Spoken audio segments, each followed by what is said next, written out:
Deep in the lush prehistoric jungle, a little velociraptor named Dash had a big problem. Unlike his brothers and sisters, who loved chasing giant dragonflies and practicing their fierce roars, Dash liked to look at things closely.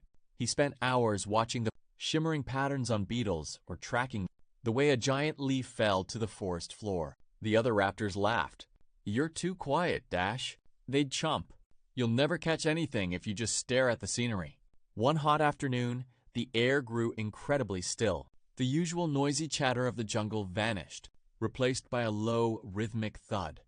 Thump, thump, thump. The raptor pack froze. Out from the dense ferns stepped a massive Tyrannosaurus rex.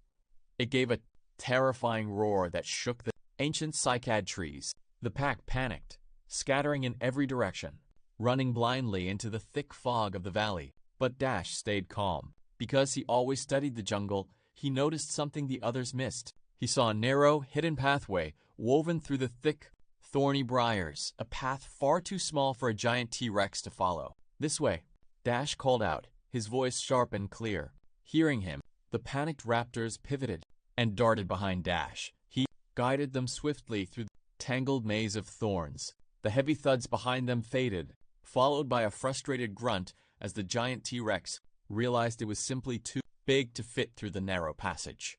Safe on the other side of the ridge, the pack caught their breath. Dash's older brother walked up, lowering his head in respect.